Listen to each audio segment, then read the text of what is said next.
Bonjour, Clélie Albert, chargée de développement territorial pour UBIC. Bonjour, je suis Émilie Pétavin, chargée de mission à ATIS, Association de territoire et innovation sociale. Clément Dulude, j'ai co-construit et lancé UBIC avec nos partenaires territoriaux en Nouvelle-Aquitaine.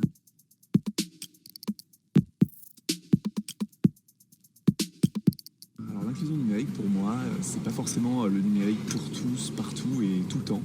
L'inclusion numérique, c'est plutôt d'accompagner chaque citoyen pour leur permettre justement de profiter de l'ensemble des opportunités qui sont aujourd'hui offertes par le numérique, tout en bien sûr évitant le décrochage des personnes les plus en difficulté.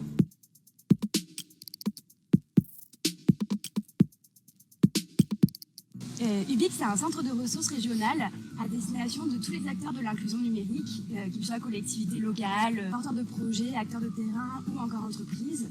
L'objectif, c'est de faire tel un hub, interface et mettre en réseau tous ces acteurs dans leur grande diversité pour les outiller et les accompagner à développer des actions d'inclusion numérique. Donc ça va être au travers par exemple de l'offre d'accompagnement qu'on a co-construit avec Atis et qu'Émilie va vous présenter juste après, et également dispositifs comme le dispositif qu'on est en train de co-construire sur la formation pour permettre à chacun de pouvoir être formé en tant qu'aidant numérique ou médiateur numérique. Pour faire le parallèle avec Bordeaux Métropole, c'est finalement permettre à tous les acteurs néo-aquitains de pouvoir bénéficier de formations comme c'est le cas pour les acteurs sociaux de Bordeaux Métropole avec bagage numérique minimum de l'espace Cézanne.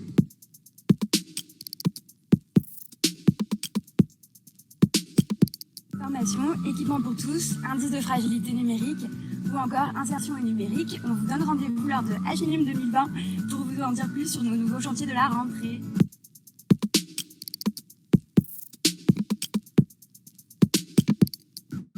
ATIS, donc Association de territoire et innovation sociale, est partenaire de la CICUBIC depuis sa création.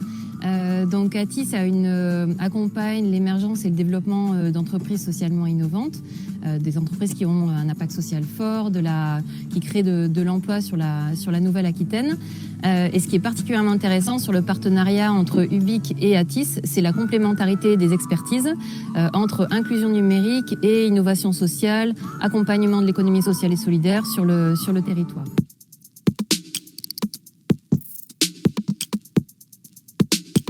Alors la crise sanitaire du Covid-19 a été pour nous l'occasion de nous impliquer fortement dans le projet Solidarité numérique. Donc, Solidarité numérique, c'est une initiative qui a été lancée par la MENU et le secrétariat d'État au numérique, et afin de mettre en place un centre d'appel pour les urgences numériques. Ce sont plus de 2000 volontaires qui se sont mobilisés pour répondre au téléphone à toutes les demandes liées au numérique des citoyens. Et donc nous avons contribué avec tous ces partenaires à construire la plateforme pour pouvoir répondre aux urgences alors même que tous les lieux d'accompagnement habituels étaient fermés. Ça a aussi été l'occasion de nous rapprocher de tous nos partenaires pour mieux comprendre leurs besoins et dessiner ensemble les solutions de l'après-crise.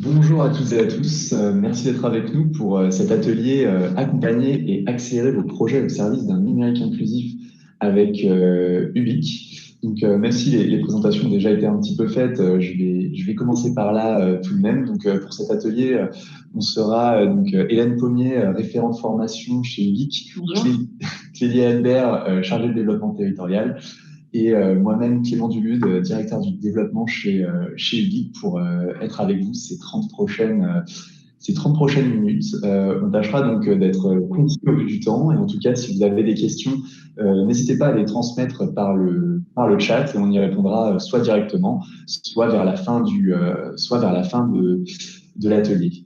Donc, je vais commencer par vous présenter une petite introduction pour vous présenter rapidement ce qu'est UBIC, ce qu'est un hub territorial pour un numérique inclusif. Si la régie pouvait passer la première slide, s'il vous plaît, qui n'est du coup pas celle-ci.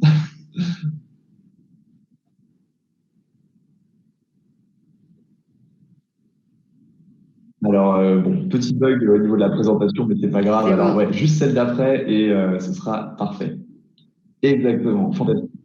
Donc voilà, revenir sur ce qu'est un hub territorial, parce que donc il en existe 10 autres sur des autres régions françaises, en France métropolitaine, mais également en Outre-mer. Donc, et il va s'agir D'accord. Excusez-nous pour ce petit problème technique. Donc, je sais pas trop où ça a coupé, mais en tout cas, voilà, les hubs, les centres, et l'UBIC est un centre, de ressources régionales pour l'ensemble des projets d'inclusion numérique auprès de tous les acteurs, comme je disais, associations, entreprises, collectivités, État. Et donc, à ce titre, nous avons déployé plusieurs programmes pour justement accompagner et accélérer les divers projets que nous allons vous présenter ensuite. Donc, si la régie pouvait passer juste à la slide d'après, et je vais passer la parole à Kelly. Parfait. Donc, comme l'a très bien introduit Clément, le premier rôle, c'est de créer une communauté de pratique, de faire réseau au niveau régional, puisque depuis juin, on couvre l'intégralité de la région Nouvelle-Aquitaine.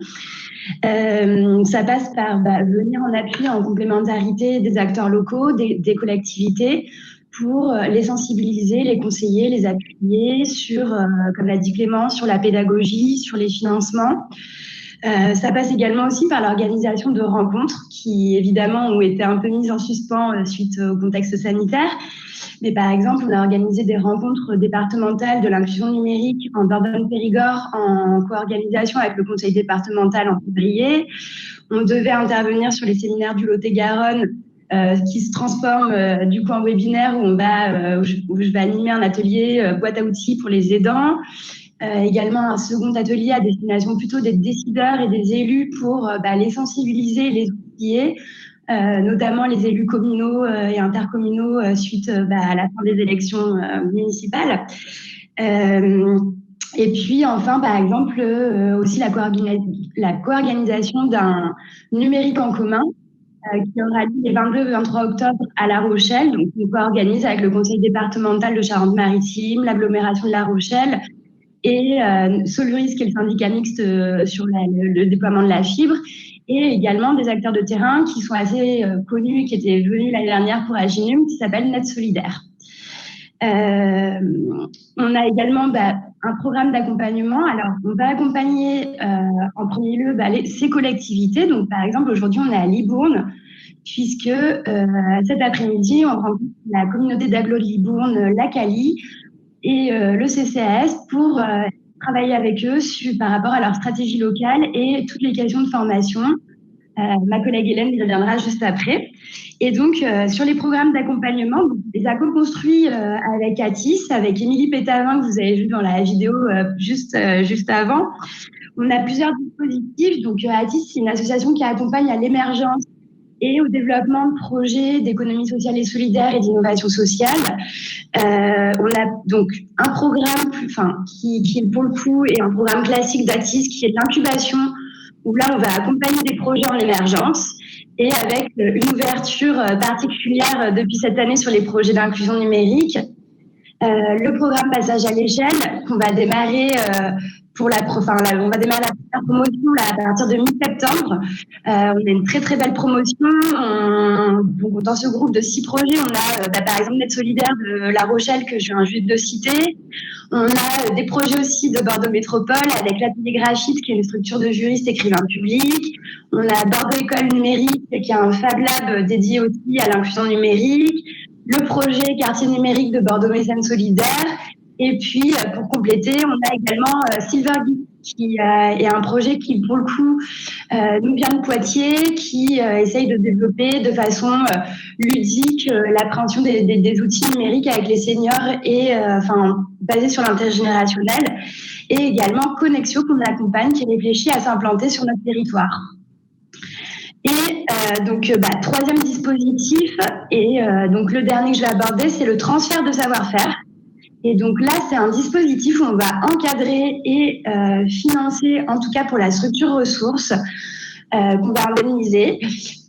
C'est de la professionnalisation pair à pair. Donc ça va être 1 à 3 jours d'échanges et de retour d'expérience entre une structure ressource et une structure bénéficiaire. Donc là, par exemple, pour vous citer un exemple concret, la semaine dernière avec Hélène, nous étions à Brive-la-Gaillarde dans un tiers-lieu de Brive qui s'appelle le 400, qui souhaite développer des actions de médiation et d'inclusion numérique. Et donc, on a organisé un transfert de savoir-faire avec l'ASMALA, qui est aussi un tiers-lieu qui a les mêmes caractéristiques, qui est espace de vie sociale de la CAF, qui intervient en zone rurale et donc qui, eux, sont basés à Saint-Julien-en-Born dans les Landes et qui sont venus accompagner et partager en fait leur retour d'expérience, leurs conseils, ayant acquis une grande expertise sur ces questions depuis des années qu'ils développent des actions de médiation. Et voilà, je vais finir juste, voilà, faut pas hésiter à nous contacter pour avoir plus de renseignements sur ces dispositifs. On propose des entretiens conseils de toute façon à tous les porteurs de projets et d'ailleurs à tous les acteurs pour avoir un premier conseil, récolter les besoins et pouvoir leur conseiller le dispositif le mieux adapté, des financements, des outils. Et voilà. Et donc, je vais laisser la parole à ma collègue Hélène sur la formation.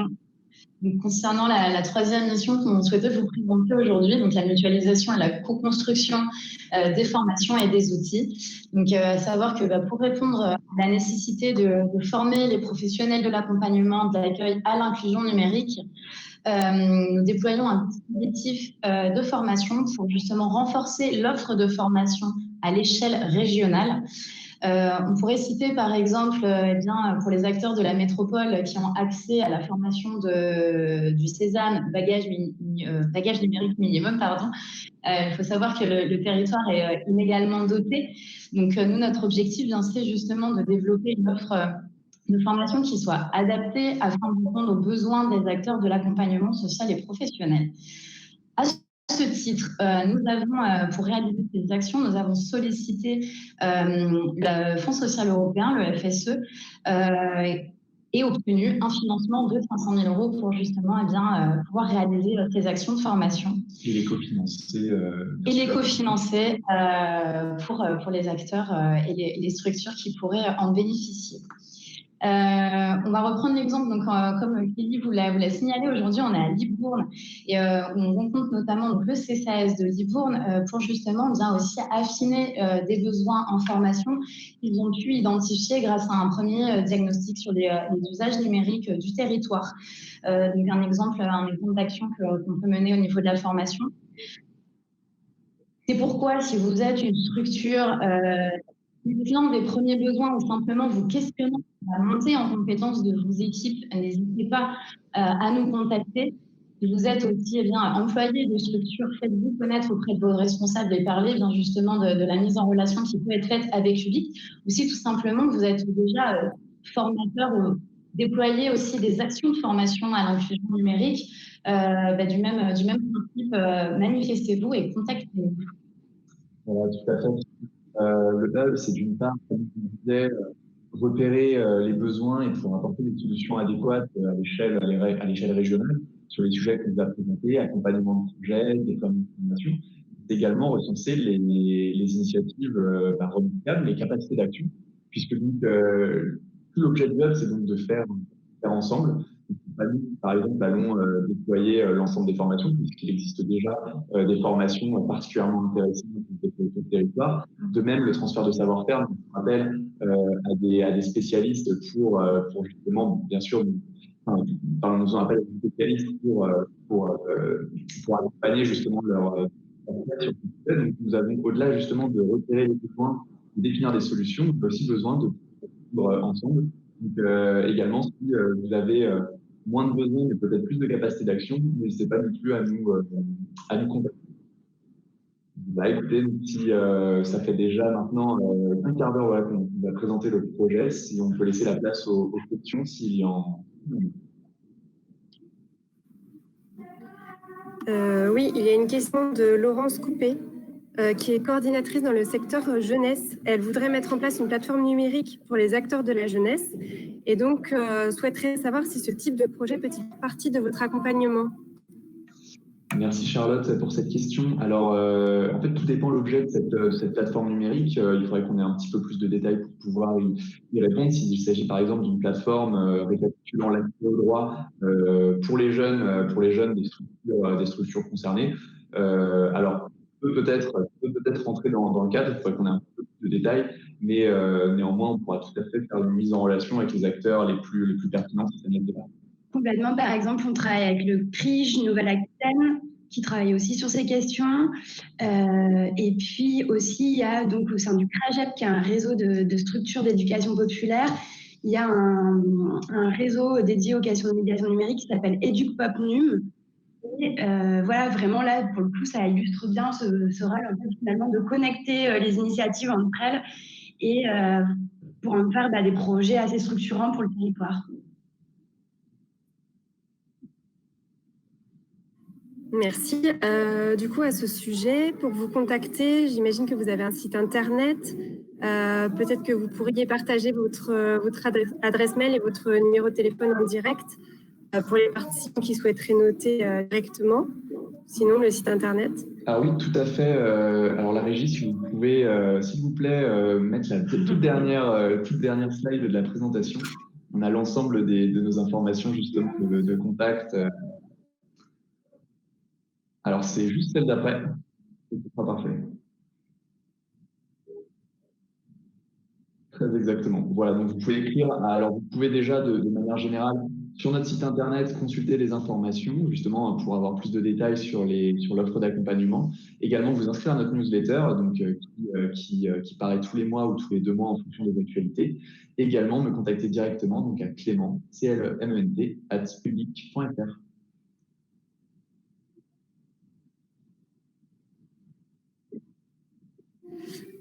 Autre question de Sylvie Châtenay, qui est formateur à l'école interne pour l'application urbanisme. Y aurait-il des outils à lui proposer, des outils de formation à lui proposer? Des outils de formation, j'imagine, sur le sujet inclusion numérique. Hélène, peut-être, je peux te répondre? En tout cas, oui, on pourra creuser avec vous cette question. Et puis, comme on a pu l'indiquer dans la slide, le but, c'est aussi de référencer tous les outils, puisqu'il y a énormément d'outils qui sont aussi efficaces déjà créés pour l'inclusion numérique. Donc, on pourra affiner avec vous et vous renvoyer vers le recensement qu'on a pu déjà établir sur des outils pertinents. On peut en citer quelques-uns. Pour en citer quelques-uns. Donc, il y a les bons clics qui a été développé par We Take Care pour accompagner les publics les plus éloignés, qui est beaucoup utilisé aussi par la petite sœur de We Take Care, Emmaüs Connect, ou la grande sœur, je ne sais plus. Il y a, si c'est plutôt des ateliers collectifs, il y a la plateforme Les Voyageurs du numérique de Bibliothèques sans frontières, où on peut accéder à près de 200 fiches activités, quasiment sur tous les sujets, et assez facilement facile à prendre en main.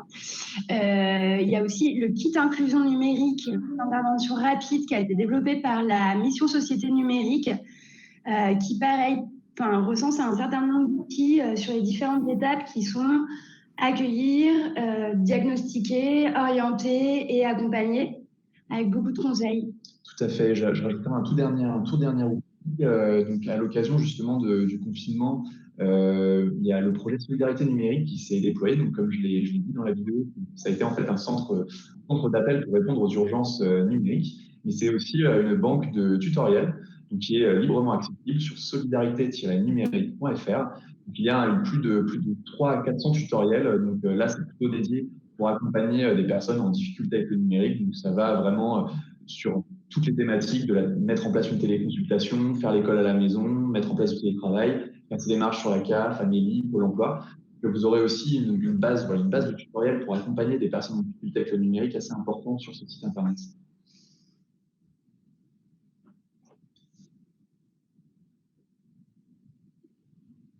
Merci. On a une question suivante. Pouvez-vous revenir un peu plus sur le rôle de Ubique dans l'utilisation, la distribution des passes numériques? Effectivement, Cédric O en a parlé dans son intervention d'hier matin. Tout à fait. Alors, je vais refaire juste un bref retour sur le pass numérique. Donc, le pass numérique, pour celles et ceux d'entre vous qui ne connaîtraient pas, donc c'est un dispositif de l'État qui va permettre en fait à des commanditaires, donc principalement des collectivités territoriales comme des départements ou encore des organismes dépendants des collectivités comme par exemple un CCAS, d'acheter en fait des chèques numériques donc, qui se présentent sous la forme d'un carnet de chèques qu'ils donneront ensuite aux personnes qu'ils ont diagnostiquées comme étant en difficulté avec le numérique pour que ces derniers puissent aller se faire accompagner dans des lieux d'accompagnement au numérique. Et donc puissent payer avec ces chèques qui ont une valeur de 10 €. Donc généralement, ça se présente sous forme de carnet de 5 à 10 chèques. Se faire accompagner et payer des services d'accompagnement dans les divers lieux d'inclusion numérique qui sont référencés près de chez eux. Et donc, notre mission, la mission de Ubique en tant que hub territorial et donc aussi en tant qu'une des briques de la stratégie nationale, comme le pass numérique l'est, c'est de faciliter le déploiement des passes numériques. Donc, à ce titre, de la même manière qu'on est en contact avec la plupart des parties prenantes de l'inclusion numérique, on va agir d'une part auprès des commanditaires, donc c'est-à-dire les collectivités qui vont acheter des chèques, pour les conseiller sur les personnes à cibler, par exemple, sur les parcours à préconiser, également sur le recensement des lieux d'accompagnement numérique. Et on va également intervenir justement auprès de ces lieux afin de leur permettre déjà d'avoir plus d'informations sur le pass numérique, mais également de les accompagner si nécessaire sur des actions sur le référencement. C'est une petite démarche d'une demi-heure à peu près pour se faire connaître justement sur son territoire comme lieu qui accompagne au numérique et qui peut accepter ces passes numériques. Donc, on est facilitateur en fait du déploiement, facilitateur du déploiement de ce dispositif d'État.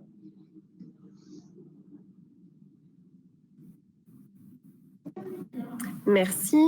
Moi, j'aurais une petite question supplémentaire. En quoi vos actions sont-elles complémentaires de celles déjà menées par les collectivités locales? Alors, peut-être qu'on en a déjà un peu parlé, mais c'est vrai qu'au départ, le son avait été un peu coupé. Donc, juste si on peut revenir là-dessus. Oui, tout à fait. C'est-à-dire qu'il y a, comme je le disais en introduction, alors peut-être quand le son a été coupé, il y a beaucoup d'initiatives qui sont menées, alors comme je le disais, à l'échelon national, et donc je l'ai rappelé avec le pass numérique ou une fabrique de territoire. Au niveau régional, par exemple, le conseil régional déploie une habilitation de service public qui s'appelle Palette des savoirs et qui permet à des personnes qui sont sans diplôme d'aller se former aux compétences de base et surtout aux compétences numériques de base. Il y a encore et même au niveau des conseils départementaux, au niveau des conseils départementaux, il y a également de nombreuses initiatives de mise en place de réseaux d'inclusion numérique ou encore de cartographie de ces lieux. Et nous, notre objectif, ce n'est pas justement de faire à la place de chacune de ces collectivités, et donc de porter cette politique publique. Et donc, c'est bien pour ça qu'on intervient à chaque fois en fait en appui sur mesure de des différents projets déployés par les collectivités territoriales. Donc concrètement, Clélie en a parlé tout à l'heure, nous avons organisé avec le conseil départemental de la Dordogne les premières rencontres de l'inclusion numérique sur leur territoire.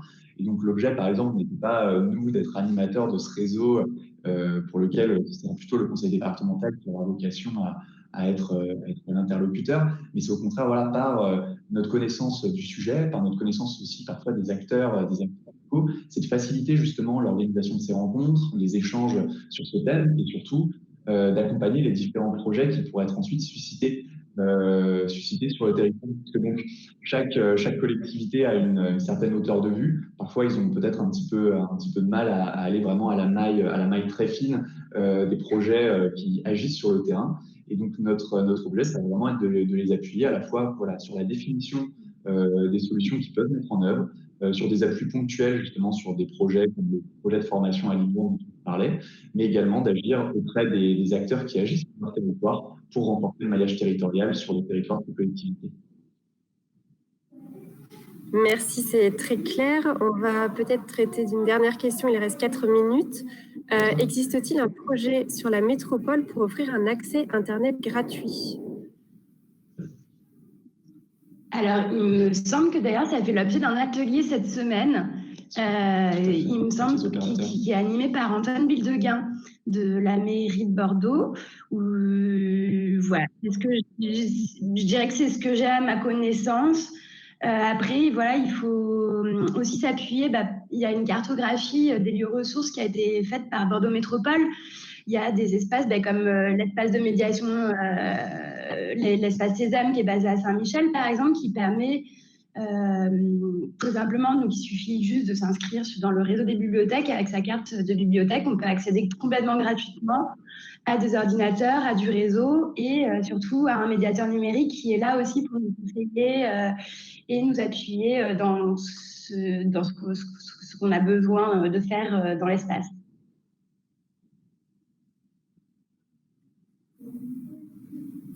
Merci. Donc, la personne qui a posé la question demande également si il pourrait y avoir un accès Internet gratuit hors de Bordeaux, sans forcément parler de la ville de Bordeaux. Ah, hors de la ville. Alors après, il y a je pensais plus à des bandes de Wi-Fi public, mais c'est vrai qu'il y a par exemple le programme Connexion Solidaire qui est porté par Emmaüs Connect, qui permet d'accéder à des connexions mobiles à tarif solidaire. Donc à Bordeaux Métropole, on a une antenne qui est située dans le quartier des Aubiers à Bordeaux Nord. Et il y a également d'autres initiatives, par exemple de certains opérateurs. Il y a l'offre coup de pouce Livebox de Orange, par exemple, qui permet pour les personnes qui bénéficient des minima sociaux d'avoir accès à une offre à tarif solidaire. Voilà. Je crois qu'on est proche de la fin, mais n'hésitez pas à nous contacter pour en savoir plus. On est très proche de la fin, en effet, donc on va clore sur cette question. Déjà, merci beaucoup pour votre participation et pour toutes ces questions. Vous avez nos coordonnées, donc n'hésitez vraiment pas à nous contacter sur ces différents sujets. Et on se fera un plaisir de vous répondre et de voir ça ensemble à la rentrée très rapidement. Donc on vous dit à très bientôt. Et puis encore merci. Au revoir.